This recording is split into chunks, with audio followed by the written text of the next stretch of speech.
on the tables up here, a couple on the tables over there. Take a minute and look at.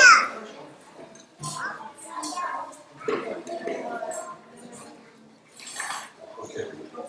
Take a minute and look at this website, whether you do it today or on another day. Because Father Siluoan very clearly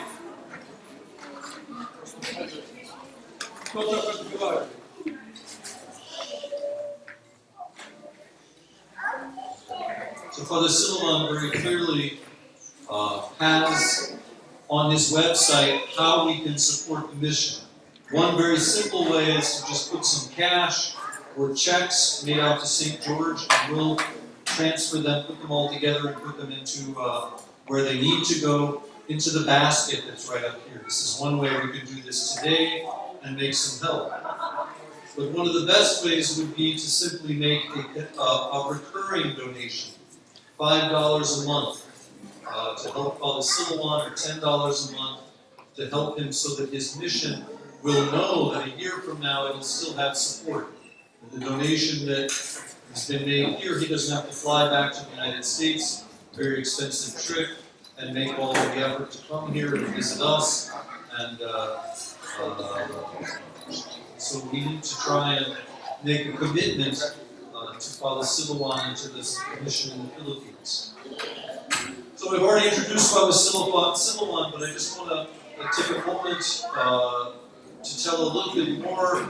Father Siluoan is a convert to Orthodoxy, someone who, in the parish of Father Seraphim Bell, along with several other Protestants who had become convinced of the truth of Orthodoxy, joined the Orthodox Church in the 90s. There's a very live, very active and vigorous community in Walla Walla, Washington. They also have a second parish, where is it? Kennewick, which doesn't mean anything to me, but anyway, somewhere else in Washington there's a second parish. If you know where Kennewick is, God bless you. But Father Siluoan had been formed in Father Seraphim Bell's parish. If you know anything about Father Seraphim, he is assigned by the Synod of Bishops to be in charge of missions. For several years he lived in Tibet in response to a request from several people in Tibet who were interested in learning about Orthodoxy. They ultimately decided that it wasn't for them, but that was their choice. But Father Seraphim has helped a number of different missionaries be placed in different locations within the Russian Church abroad. And so in the Philippines in particular, you might say, well, how does it happen that the Philippines are a place where Orthodoxy is being set?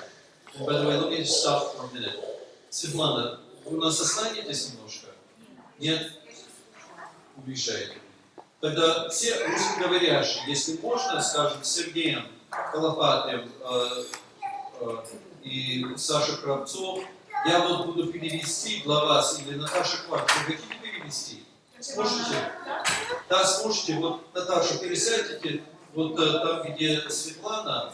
Все, которые русскоговорящие, будем перевести для вас. Наташа переведет, садитесь, пересаживайтесь за этим столом, чтобы вы все поняли, что происходит. Или, да, Наташа, вы сможете, да? Хорошо. Хорошо, чтобы всем доступно будет, и не надо тогда параллельный перевод, а просто будет одновременно. Спасибо, Наташа, что вы помогаете, да? Да? So many of you may wonder, how does it happen that the Philippines, of all places, is where there's an Orthodox mission appearing? And we forget about history. And maybe I'm stealing the beginning of your talk, Father, I don't really know. But we forget about history, which says that many of the Russians, at the time of the revolution, instead of coming to Europe and going to the West, they actually escaped to the East. So the Soviets controlled Moscow, St. Petersburg, Kiev, European Russia. But Siberia, for several years, was not under the communist control. And there was actually an independent government that controlled hear much about because it's long since gone.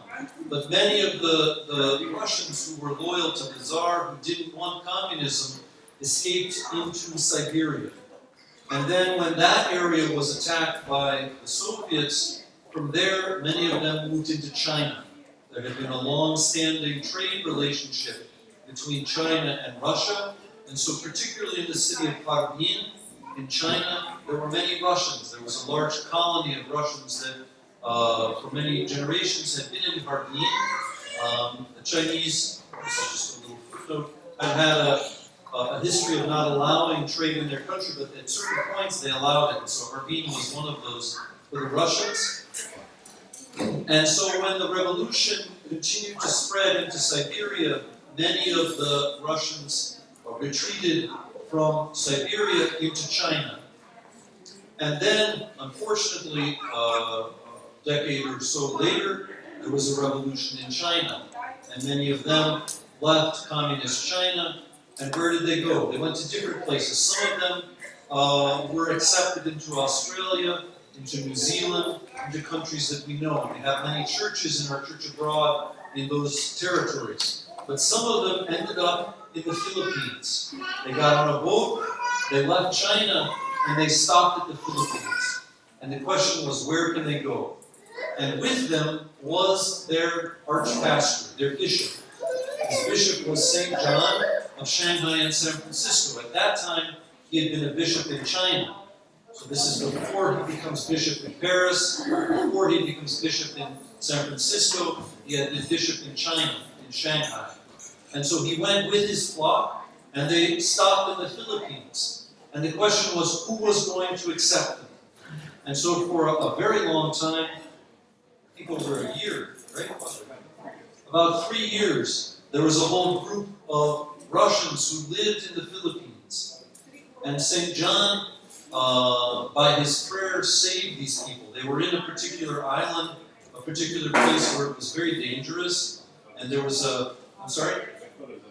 Oh, well, okay. Then I'm going to let... Are you going to tell the story?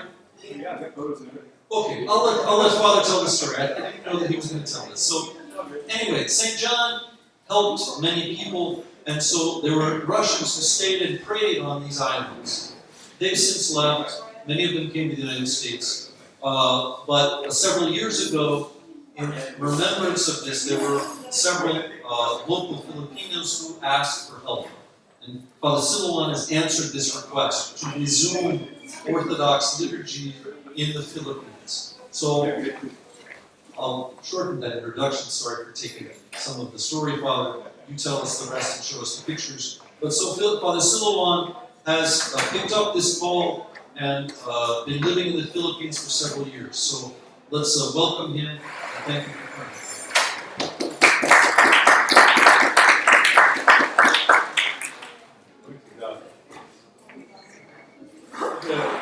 When I was in 1980, I was a high school student, and I was told I had been approved as an exchange student, and I was assigned the country of the Philippines. All I knew was somewhere in the Pacific, so I went looking around Hawaii, north, there's nothing up there until you get to Alaska, and from south, and you've got Fiji and Tonga, and all of these looks right. I finally found it over here next to Vietnam, just south of Taiwan and north of Malaysia and Indonesia. Just to give you an idea of what's going on around it, Malaysia is mostly Muslim.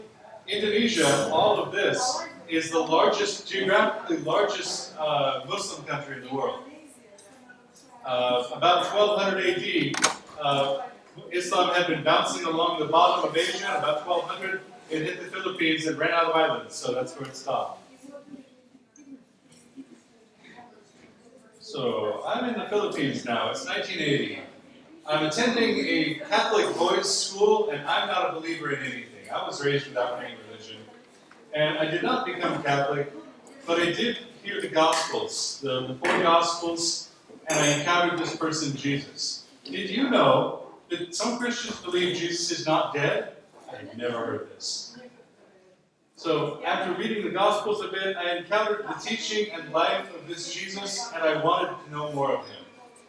Eventually I came to faith in him and returned to the U.S. as some kind of Christian. That was in 1981. By the 1990s, I was pastoring a church of Vietnamese-speaking people in Washington State. And then I encountered the early church fathers and realized that my religion was not the ancient Christian religion. My religion was a modern fiction.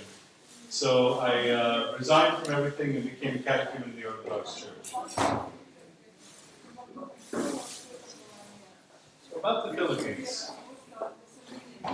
The Philippines is a chain of about 7,000 islands. I think 7,107 is the official code. 7,000 islands, about 1,000 miles from north to south, so it's about the same as from our Canadian border to our Mexican border. There's a population of 100 million people. So about one-third that of the US, twice that of the United Kingdom, and almost equal to the Soviet Union. Almost equal to Russia. We're talking about Soviets, my apologies. These people, some of them are high-tech, modern city dwellers, and some of them just a few hours away are living tribal lives very much like they've lived for thousands of years. We speak several different languages. There's actually 151 different languages recognized by the government. But English and Tagalog are the national languages, and in addition, there are about 3 more that are spoken very commonly. The story of Orthodoxy in the Philippines begins in the 1930s. We knew there was a church somewhere in Manila in the 1930s, and we didn't know anything more about it. But in Hong Kong, Father Dennis Pasnyayev has found some information. In this book here, it's a book of church order for the cities of southern China and the Philippine Islands. It's dated 1939, and I'm not going to try to pronounce it. This book mentions that there's, in 1935, a priest, Father Mikhail Yerokin, was sent from Moscow to serve a church of the Dormition of the Mother of God in Manila. By 1939, they had built this church.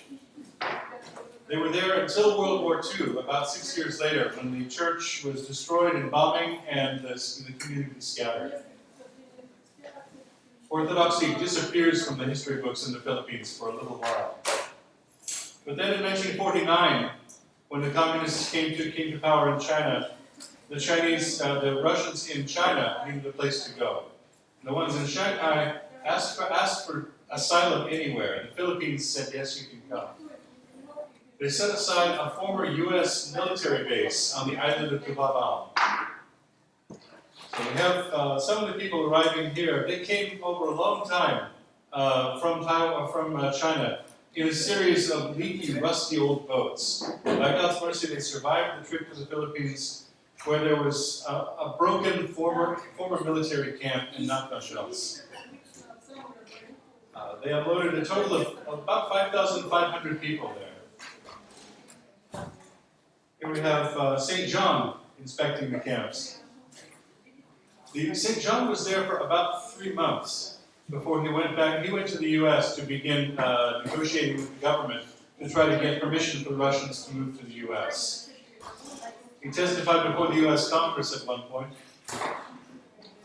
While the Russians were there, they realized that they were in what we call the typhoon zone, the heart of the zone where killer typhoons come every few years. About 3 times a year there will be a major typhoon that does a lot of damage. But every few years there's what we call a super typhoon that destroys houses and kills people. So the Russians were naturally a little afraid. Are we going to be able to survive here? And you may have heard the story that one of the Filipinos told them, "You shouldn't be afraid. We've seen your priest, St. John. We've seen your priest. He walks around the island all night, blessing the 4 directions. You'll be fine." And as long as the Russians were there were typhoons, but no super typhoons, no killers. And not long after they left, a major storm came and destroyed everything. What was I forget. I think it was in the state of Oregon. I met a woman who was a little girl in the camps with St. John. She described how there were those arched Quonset huts. They converted some of those into quarters and made some of them into a place to have movies and plays, music lessons. They tried to reconstruct a normal life on the island. That includes serving the liturgy. Now, they had two big Quonset huts they made into churches. One was St. Michael, and I forget who the other is. Plus, St. John had a little tent that he used for his own services. We call that his cathedral. But here they are serving out in the sun. And I think I was telling Father that the sun there comes directly down on your head. Here we're 45 degrees north or so, the sun goes like this. But over there the sun comes right over your head, your shadow is under your feet, and it is hot. So my respect for these priests doing this. I don't know if they did this regularly. Well, in 1951, most of the Russians received permission to go to the United States, and many of them settled in San Francisco and other places, and I think you know the story after that better than I do.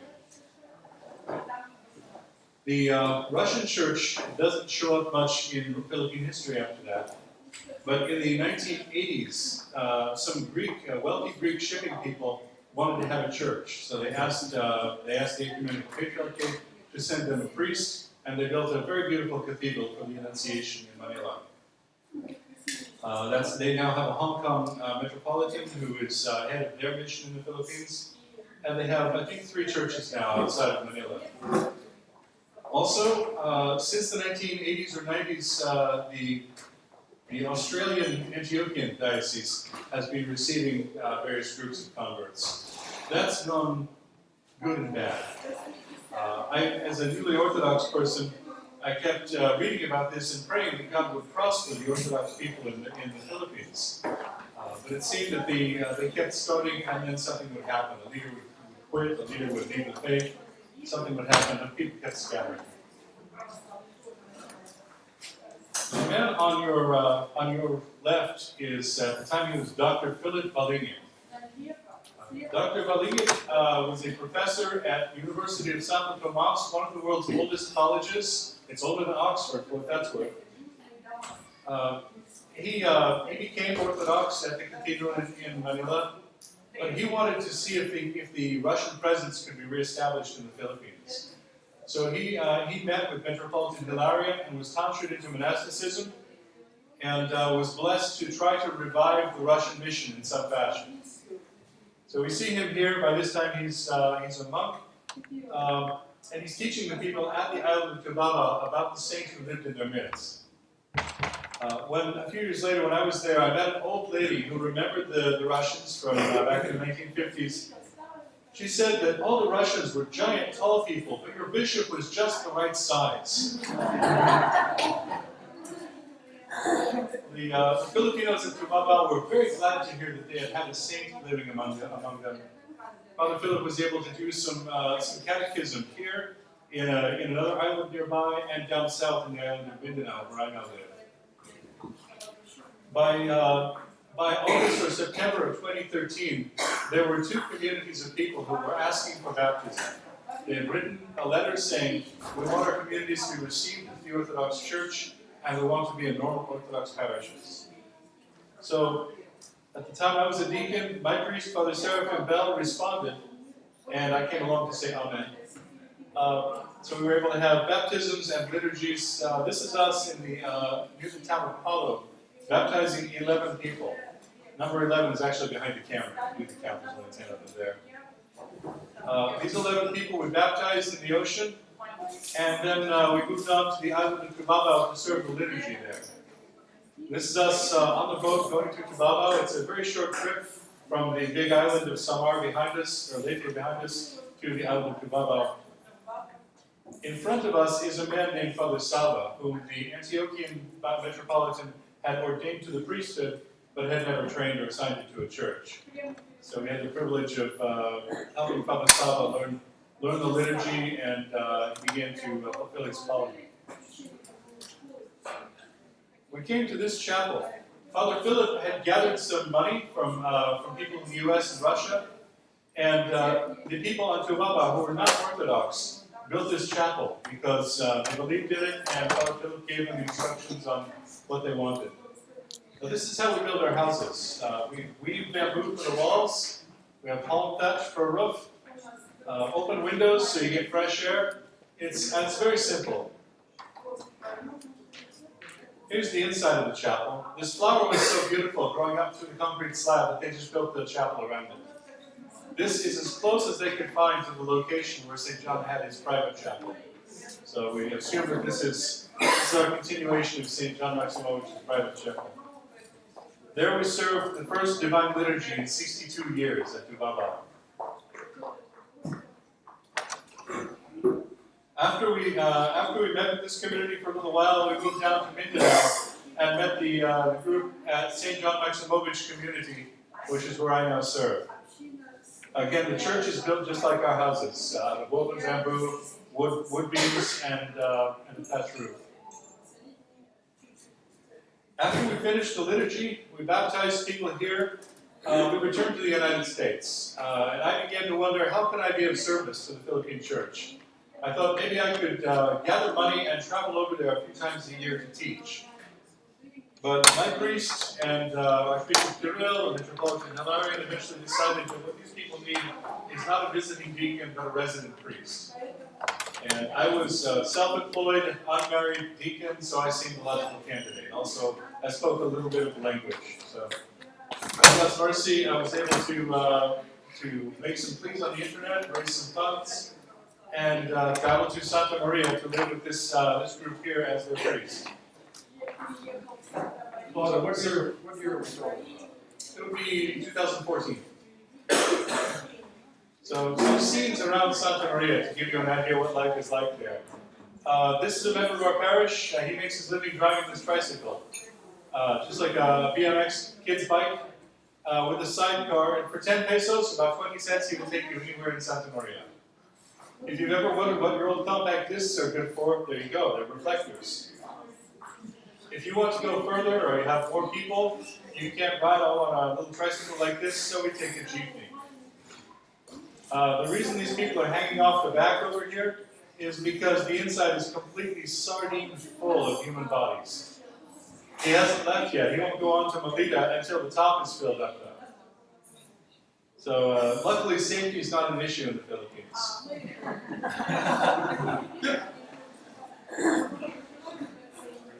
So when you're in the Philippines, where do you get your groceries? Here's a quick scene from the fresh fruit market in my town. Okay, it's not bad. All right.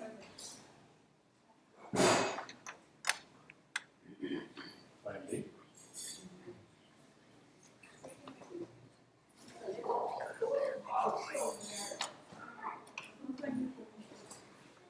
I win.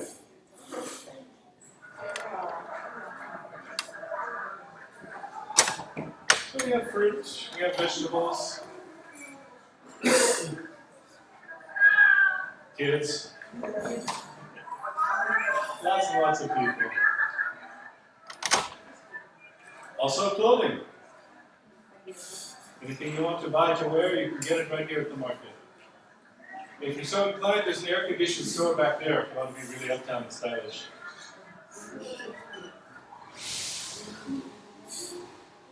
Now, we live right on the ocean, so we have fresh fish, and it's wonderful.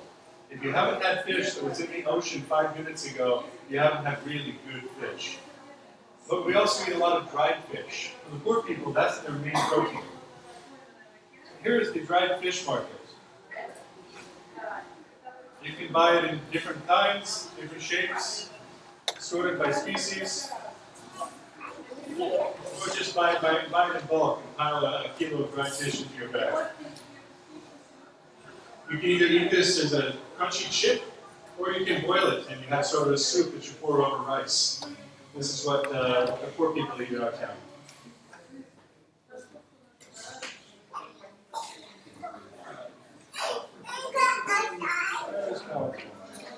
There you are. Every missionary has a story about being attacked by jungle carnivores. Well, here's mine. These little kittens that are fierce. They actually, right after they attacked my foot, a big dog came around the corner. They were so scared they started crying, which was so loud it scared the dog away. So there's our junk animals from out in the Philippines.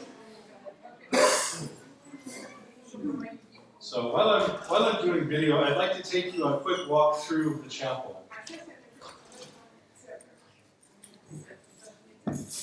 The Capilla Mission, the Mission Chapel of St. John Maximovich. This is during the Christmas season. You'll see dangling sparkly things because those are Christmas decorations. This was all built by the Philippines before they were Orthodox, according to the instructions they had. The windows are open so we can get fresh air. Here's the other side, you can see the neighbor's home. We're kind of right next door to the neighbor's home. You can look in the window if you look out your window. And there's the altar.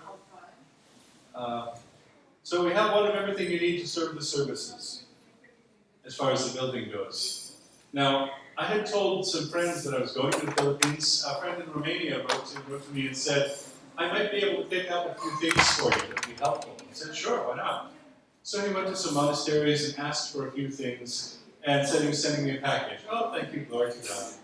What I received was, stop it, not that. There we go. What I received was a huge box with one of everything I needed to start the church. Altar ware, vestments, incense censer icons, all the things you need. It's a church in a box kit. And by God's mercy, 3 days after I arrived in Santa Maria, I was able to start serving the liturgy. Another bit of providence, an Orthodox Filipino had just translated the Divine Liturgy into the Siluoan language that is spoken in our town. So reading phonetically, with a room full of stuff that I had no idea I was going to have, I was able to serve the liturgy on my third day in the Philippines. Another good thing that God set up that I did not know about is that ours was not the only community that was asking about Orthodoxy. There's an independent church that split from the Roman Catholics about 100 years ago. And Father George Maximov, you may have read some of his materials on the internet or read his books. He and a mission group were responding to their call for instruction about Orthodoxy. So I quickly discovered that only a few minutes away from my house are more churches, non-Orthodox churches that want to know about the faith and that are already being instructed. So they asked me to come and help teach and serve. Naturally, Metropolitan Hilarion and the bishop in the Moscow Patriarchate, they obviously agreed and said, of course, cooperate, let's have one good mission. So we traveled, began traveling in the end of 2014. Eventually, Moscow sent a bishop to investigate. He wanted to see firsthand what is happening. So Bishop Sergei of Solnitsyn-Gorsk arrived in the Philippines in 2015. Here he is visiting my church, and Metropolitan Hilarion's blessing, he is tonsuring and ordaining this man to the subdiaconate. This is two pictures. This man is John Mahinai, now Subdeacon John. He was formerly a priest in the independent church, and everyone in my entire province knows him. Everywhere we go, people say, hey, Father Mahinai! So I wanted to recognize him for his leadership as part of bringing this group into the church, for his knowledge of Scripture and teaching ability.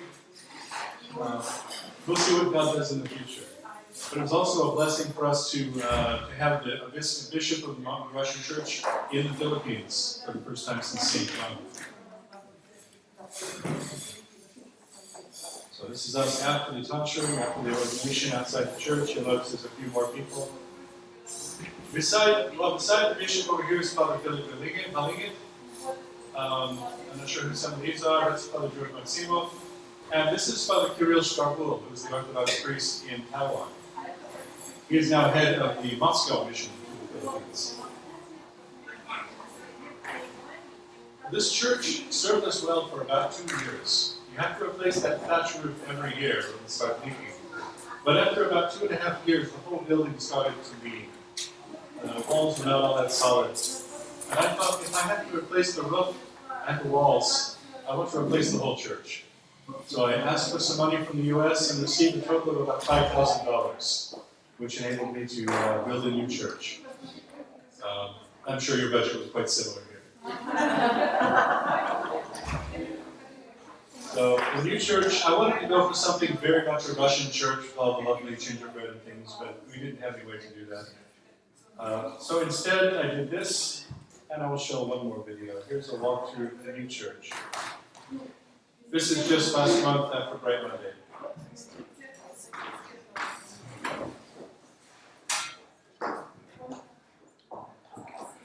The icons you're seeing, the metallic ones are soprano icons that were donated from various places. The others are printed on tarpaulin fabric. I can download an image on Google, print it on tarpaulin for about $5, and I have big icons. They're currently just thumbtacked onto the wall, and I decide where I like them, and I'll build frames. Here's the holy altar. So, it's now big enough that I can have a priest can celebrate with me. If I ever have acolytes and deacons, I suppose we'll worry about that when we come to it.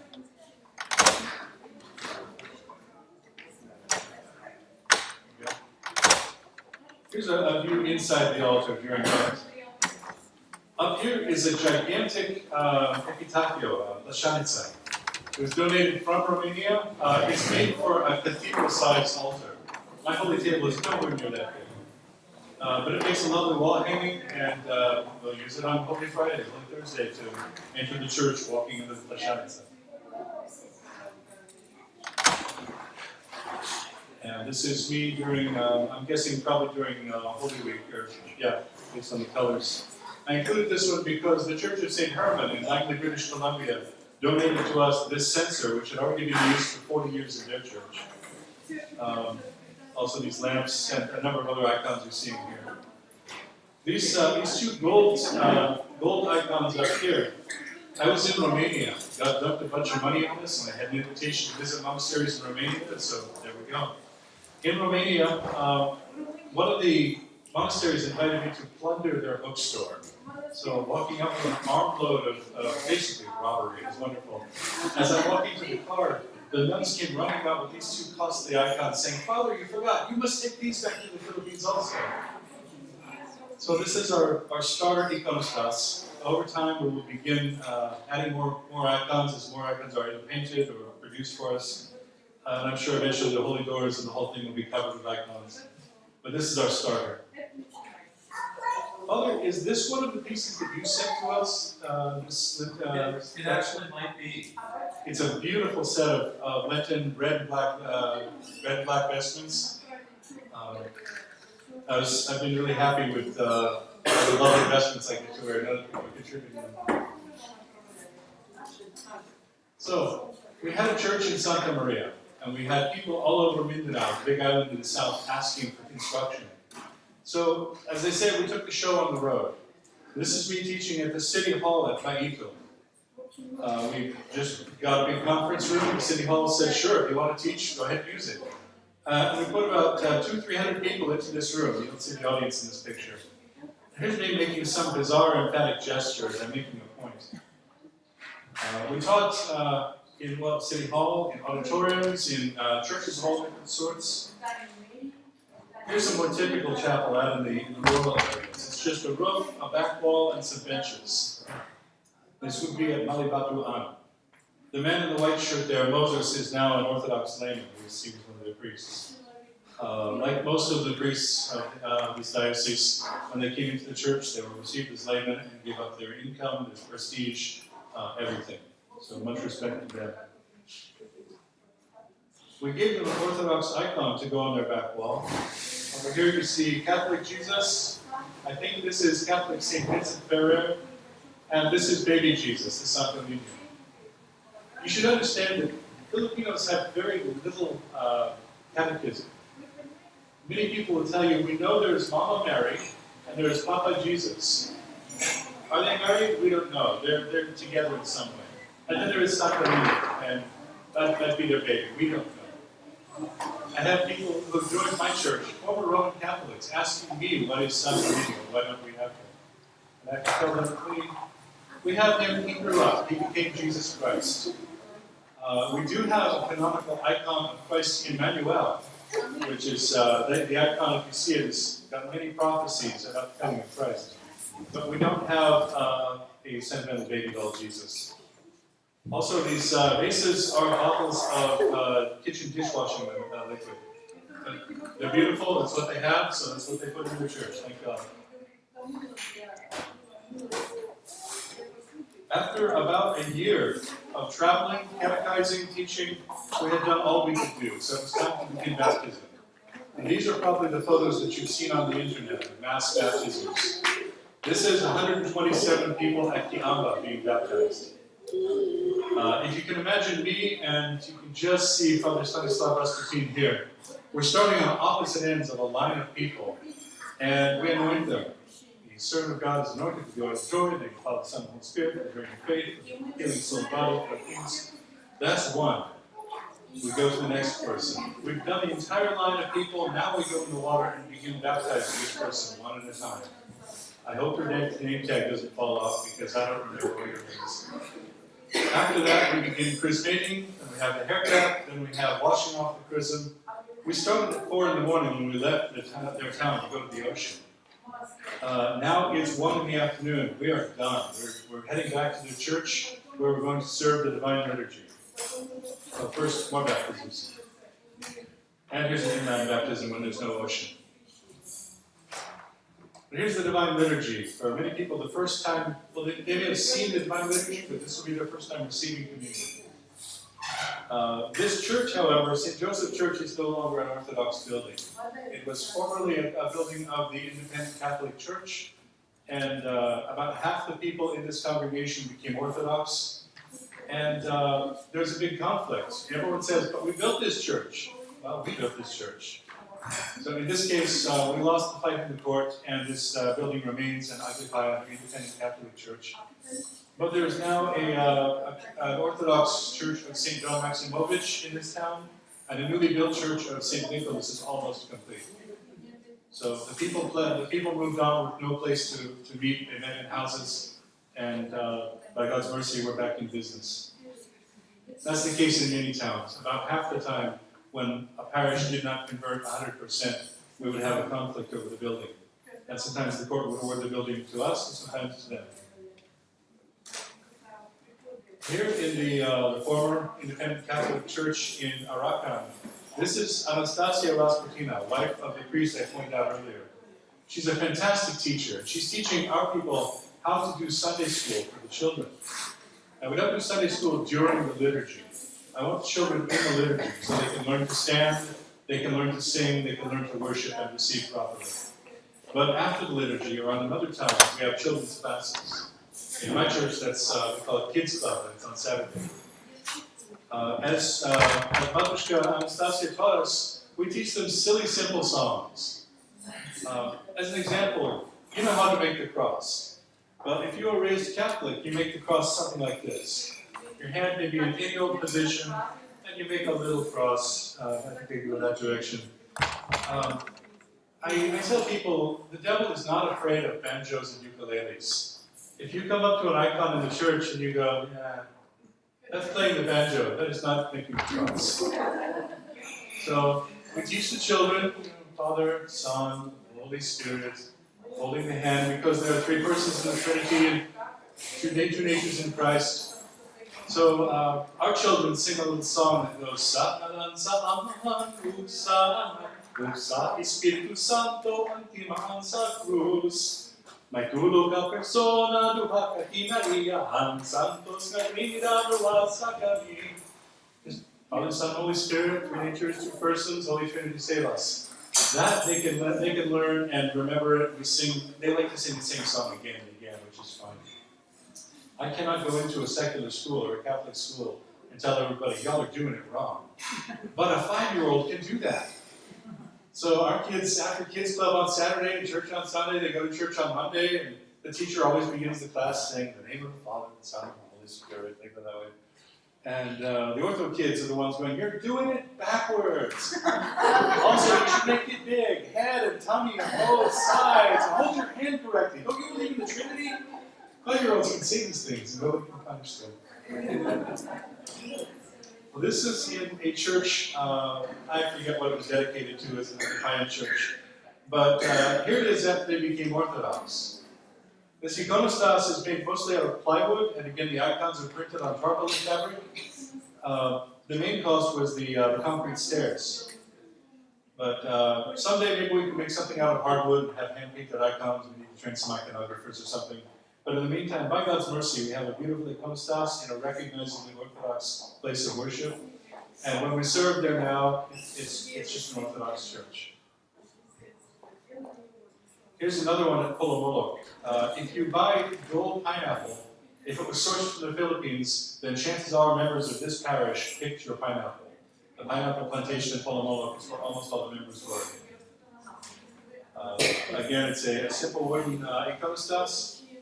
The abbot of the Monastery of Protection of the Mother of God outside Cluj, Romania, heard that we have a Church of the Protection. So he gave me this big icon and said, "Well, I'm going to take this back to the church." Okay. So if you wonder why we have Romanian icons in Filipino churches, there it is.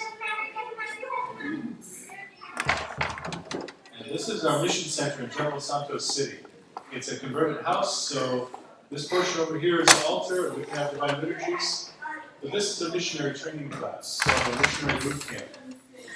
Most of these people have been Orthodox for at least a year now. Well, this is Father Kirill over here. He's been Orthodox a long time. This is Romanos Puniel. Romanos is another former priest. He's in his 30s. He's a young man. He and his wife and his sister spend all their time traveling to churches, teaching the Orthodox faith, serving the Tipika, which is our regular Sunday morning service in almost all the parishes. The rest of these are young people, young single, young married people who were training to teach. So this is a month-long course in basic doctrine, basics about worship, why we do what we do, and it's not just you hold your hand like this, but there's a reason why. Having done these good boot camps for a while, we started sending out teams of people to go and teach and serve.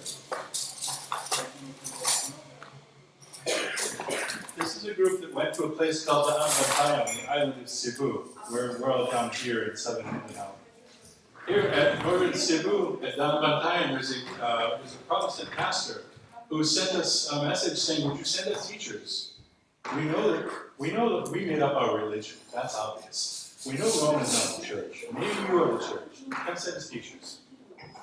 Thank you. So this group went up to Daan Bantayan, and they've been there for about 2 months now. She's riding a horse, because there's no way to get a jeep over this trail. When they got there, the pastor's house was in such bad condition that first they had to rebuild his walls. So they gathered a bunch of bamboo, wove fresh panels, and built him up a house. This is, when you're in the city, things are like this: electricity and concrete and hardwood floors, and very modern. But out in the province, this is a normal house. Over here is where you cook. You keep your fire outside. Nobody wants a fire in the house. It's hot. Our cultures, northern cultures, we want a fire in the house. Our kitchen is a place where we gather because it's warm there. You won't find that in the tropics. Under the house here is where he keeps firewood and pigs and chickens. It's up on stilts because if you're on level ground, you'll get floods. There's also not much grass there because during the dry season, the ground bakes into hard clay and it's very dusty. During the dry season, during the wet season, it's sticky, icky mud. So grass doesn't grow very well there. Well, inside the newly rebuilt house, this is young Kirill teaching kids. He's holding an icon of St. Nicholas, along with scripture and the basic doctrines of the church. They're teaching them literacy, how to count, how to do math. The kind of lessons that we taught them to teach children using icons. Things like, if you see an icon, where's the icon of Christ here? Well, there's one up there, the daisies. Christ is wearing a red robe. Red stands for God. Christ is God from eternity. But over the top, he's wearing a blue cloak, which is added on top of that. Blue stands for humanity. Christ is God, and humanity is added to him. Now look at his mother. She's wearing a blue dress because she's human. On top of that is a red cloak for divinity, because we are saved by participating in the divinity of God. The nature of God is added to us. It's not part of us. We can teach that from the colors in a canonical icon. If you have a nice icon of the baptism of Christ, the theophany, there are a dozen scripture lessons embedded in that icon. The canonical icons are sometimes very complicated because they're meant to be teaching tools. And by God's mercy, that's what we're able to do with them. We return every few months to Palo, whenever funds allow, where we baptize those first 11 people. This group has grown quite a bit. We're only seeing the children here because on this particular visit, all the adults had to go down to the city to work. There was a festival and there's jobs available, so we just served liturgy for these kids. We see Father Philip and Father Salva there. Father Salva now has vestments and has now been trained in how to serve the Divine Liturgy. So God willing, he'll be able to help us out a bit with some pastoral care in the area. He also speaks the Warai language, which they speak here. Father Philip and I don't speak it, so that's a challenge. Every trip to Palau costs between $500 and $800, so I'm only able to go a couple of times a year. This is Father Philip, who is now the Hieromonk Philip. He's ordained, and here he is serving just at Pascha this year in Moscow and St. Petersburg. Father Philip is returning to the Philippines in July, I think, and God willing, he'll be there permanently. So I won't be the only Rokor priest in the Philippines after that. Father Philip will probably take his old job back teaching at college, at the university, so he'll be able to have an income while planting churches around the Manila area.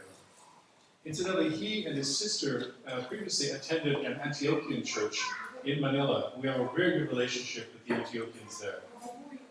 We have on different calendars, but otherwise we're of one heart. When we receive offerings and donations from the U.S., we share them. I receive a lot of vestments, not a lot, but some vestments, and anything that doesn't fit me, I send north to Manila, and they find a priest that it fits. So every gift gets put to work somewhere. In addition to Father Philip, these 4 young men have been sent off to seminary. They have scholarship at Belgorod. So they finished their first year of Russian classes, and they're about to start their first year of theology classes. God willing, they will return to us married and ordained, and we'll have some Filipino priests. May be blessed. They are in Russia, inexplicably out of focus. One more nice thing, this is Father Alexei, who was just last month sent from Moscow to start a church for Russian expatriates in Manila. Again, in the north, not close to me and my churches. But the bishop's choice was that he wanted to start with a church by Russians for Russians in Manila. Okay, glory to God. However, I've been sending Father Alexei all my inquirers from the north, so he's got a flood of Filipinos texting and calling and saying, tell me more. God willing, next weekend, the week from today, I will serve together with him at Bishop Sergei in Manila, and we'll be able to make some better plans for what's happening next. So, Father mentioned earlier that this church had sent a number of liturgical items, vestments and things. At the beginning of this Lent, I realized that I finally had one of everything. Chalice covers and things for the furniture, and vestments and everything. And I got a really good price on purple curtains for our new iconostas. And we were able for the first time to decorate the church for Lent in a way that looks like Lent.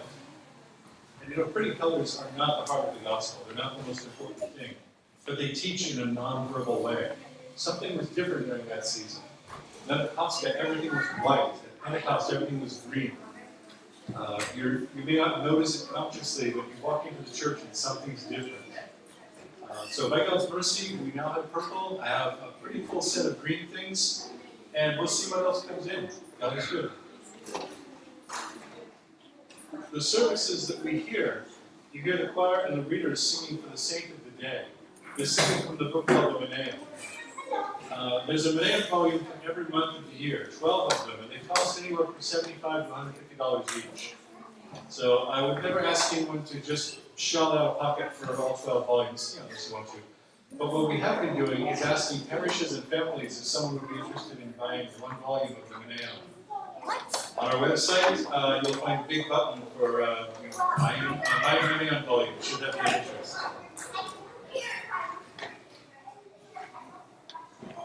We also have some current and future costs in publishing. We're putting together now books of the hymns that we use during Lent, Pentecost, the Orthodox Psalter in the Siluoan language, and a prayer book in the Tagalog language, each of which eventually will be printing. The prayer book has been interesting. The Filipinos as a culture they're literate, they can read, but we don't have a culture of sitting down reading books and things. However, when this is the Siluoan prayer book, when it was published, we found it very useful for parishes with no priest. They won't go home and read it alone, but they'll read it together in church. So there are a number of Orthodox parishes that have no priest that read the morning or evening prayers together. We've got them now reading prayers before communion and Thanksgiving after communion, and a number of other prayers on a regular basis, which they do as a group. So God willing, the Tagalog prayer book will follow. I have that one about a third done. It's hindered by the fact that I don't speak Tagalog, so I can only coordinate the work. When I have a more complete text for this and other Tagalog texts, I'm going to give them to Father Philip, who is a native Tagalog speaker, in July. He'll be back in the country. So he's technically the dean, but I mean to very politely and respectfully assign him a whole bunch of work. These are the kids holding school supplies. Our school year began June 1st, well, Monday the 25th. So I was able to receive a wonderful gift to buy school supplies. $100 bought school supplies for all our kids, and this is just the ones we can get to hold still for a shot. Also for all the neighboring kids. We want to be known as generous. Every time we have a feast, Christ said, when you have a party, don't invite your friends, invite the lame people and beggars and poor people. They're the ones who wouldn't eat tonight. Everyone can have chicken if you can afford it. So we try to do that. Whenever we have a feast, we make sure all the leftovers go to the neighbors. We make sure all the neighbors come. And really a little less if we have to, because the neighbors need something. Families especially that can't afford to buy books for their kids, we make sure that they get first. They get to the head of the line. We do a little other charity work. Last year, winter was good. Last year, the summer was good. We had rain all through the summer. There wasn't really a dry season per se. The year before that, the dry season lasted 6 months. Our corn crop died, our banana trees died. Many farmers, I don't think any of our people or people around us starved, but they had a lot of trouble. They had no crops, they had no income. So by God's mercy, with donations, we were able to buy bags of rice and staples for people. I should mention that we have the official budget, which pays for things like travel and rent for facilities and all the official costs. Then I have a sort of off-book budget of strictly charity. I receive an occasional donation for charity that I use to buy prescriptions. If somebody's child is about to be kicked out of school because they can't pay tuition, I'll go pay them up tuition. Nobody receives money from us, but I'll go with them to a pharmacy and buy medicine, or I'll go with them and buy the thing they need. And that I can't show pictures of. But maybe some folks here have sent us checks saying just for charity or benevolence, and that's what those go for. So I decided I wasn't going to be doing pictures of people holding their medicine because it's their privacy. So that's what's been happening in the Philippines for the last 3 years. Here's my closer. I'm not asking for a cup of coffee, although if there is one, that'd be wonderful. Most of us will stop by a Starbucks or a Pete's or someplace and pick up a latte for $5 once in a while. Thank God that we have the leisure to do that. Some of us have a Netflix subscription that hits you for $7 or $8 a month, automatically on your credit card. And anytime you get tired of it, you can just go to their website and say, no more, and it stops. When I lived in the States, I had Amazon Prime because I'm a total reading addict. So every month, Amazon charged me $9 on my credit card. On my website, when you click any of the donate buttons, it takes you to a place where you can donate $1 to infinity and glory to God. But it also asks, could you consider donating the cost of 1 or 2 lattes a month to missions? And think big. There's another Father Siluoan in Uganda or Kenya who's doing great work with the poor there. There's the church in Guatemala, which has the same problem we have. They have something like 100,000 Orthodox Christians and only 5 priests.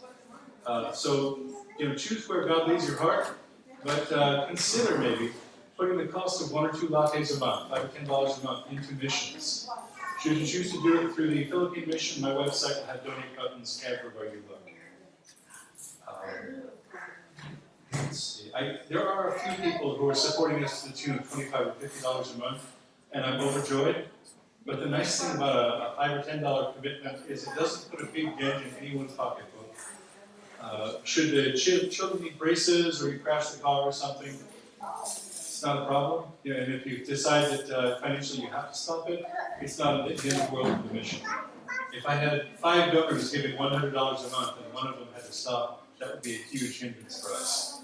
If I have 500 donors giving $5 a month, glory to God. Yeah. So here we are, my parish saying hello to your parish. And I want to thank you. We want to thank you for the support that we've already received from this parish. Every week on the Discos, the Father, I lost my mind. Father Daniel and the Church of St. George are on the Discos.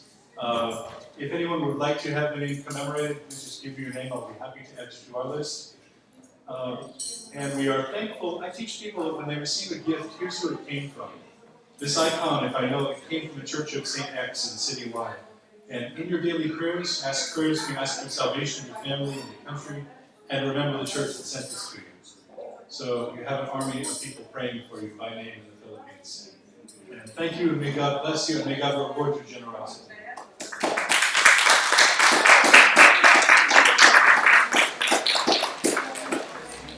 I promised I would answer questions if anyone has any.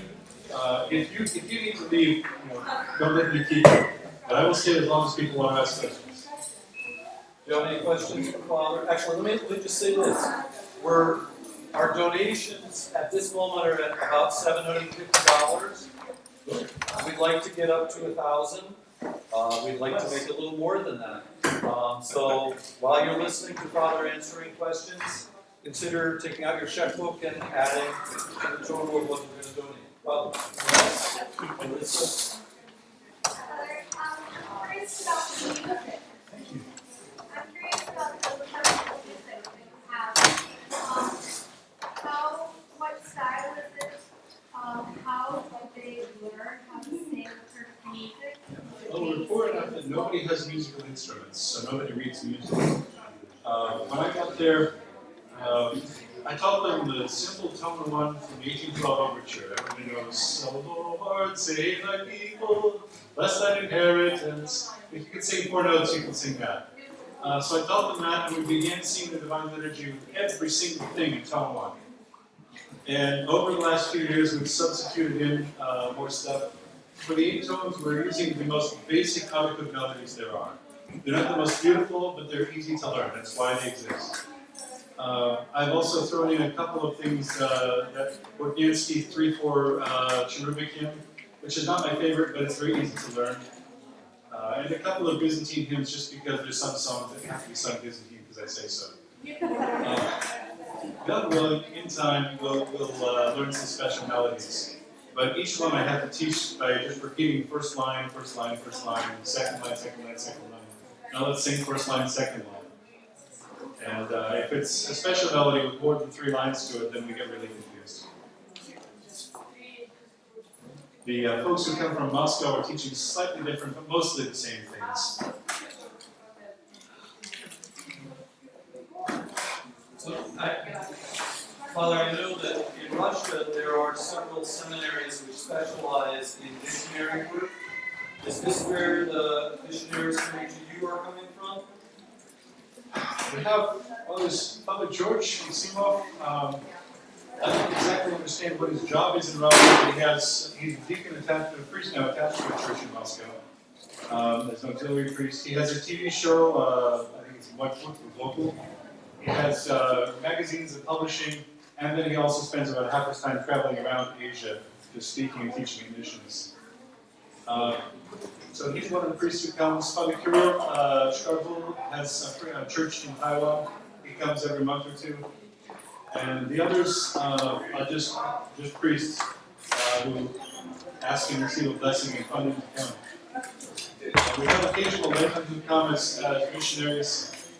We've put them to work if they have construction skills. Maybe they can manage construction of a church. If they have teaching skills, then we can have them tour church and a translator.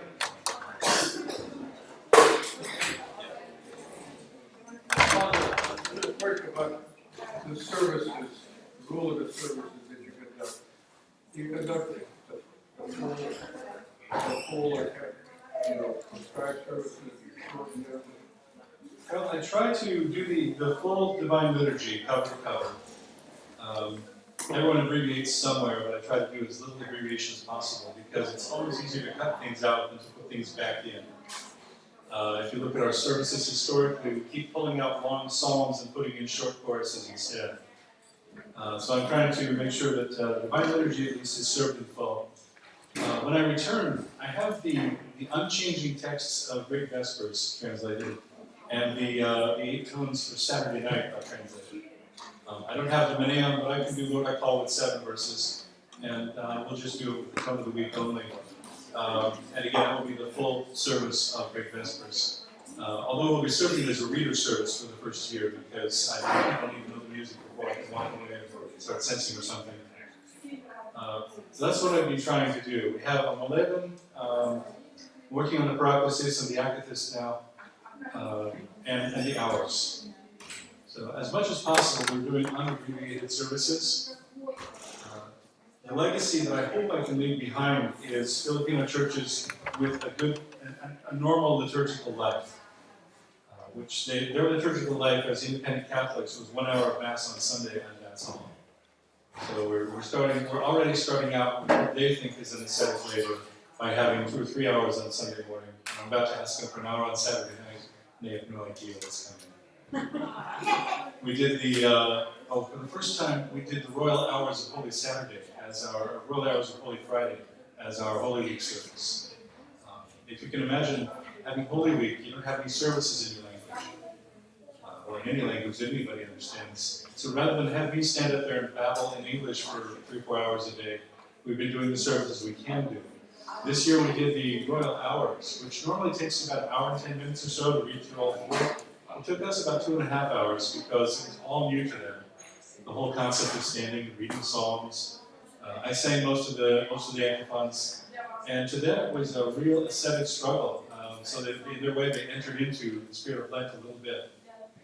I'm hoping that we can do the same. We'll have Royal Hours for Christmas. We'll see what we can do for the next 3 years. How do you say Christ is risen? Si Cristo nabanhaw. He's a person, so he gets the C on the front of his name. He does. Nabanhaw. It literally means has returned from death. They actually have a word for being dead and not being dead anymore. So it wasn't my decision. The other option would be more accurate. More like Christos Anesti would be Si Cristo nabangon. Christ has stood up.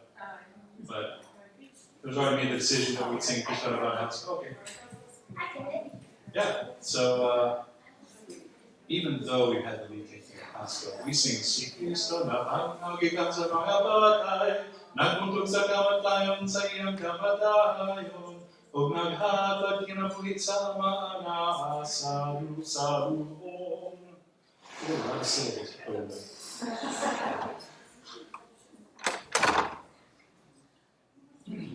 Father, was Holy Scripture already translated into many of the languages in the Philippines, or has this been a need to translate that as well? In Siluoan, our language, we have a pretty good translation. It's a little antiquated, kind of King James, but mostly understandable. It's fairly accurate. We also have 3 or 4 popular translations that are just garbage. In Tagalog, they have one translation that was very accurate 150 years ago, but it's really not understandable now. The language has changed. Did we just move me? Okay. Well, the language has changed.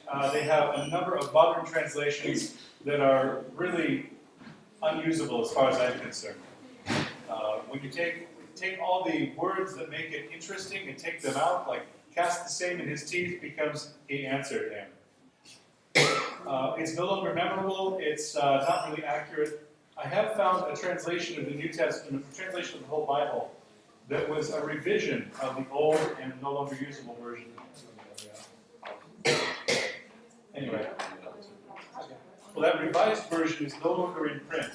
So I've taken it upon myself to master it into a book, which I've published via Lulu. And I'm bringing back 2 copies of an Orthodox New Testament, say a New Testament to try in Orthodox worship. I'm going to leave them in Manila and ask Tagalog speakers to see if this works for you.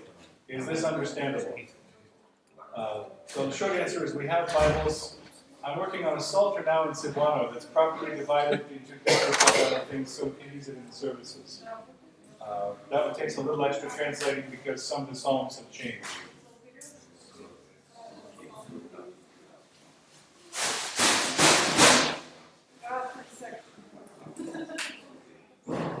Thank you, brother. Thank you, God. I will be around all day today, I guess, and tomorrow I'll be flying away. No glory.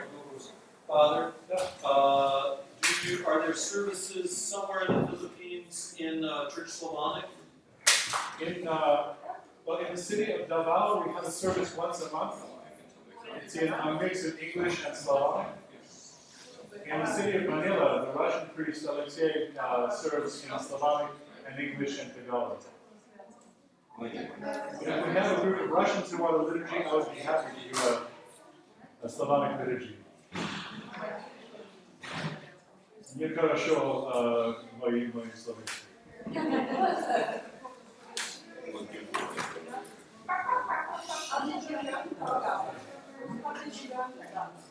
Tagalog, I'm still barely beginning. I was there as a student in high school, and I learned just a little bit.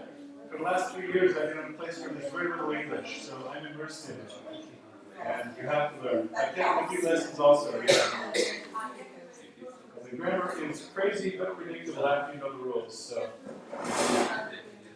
When I make up a new word, it's usually accurate, but I really know what the word is.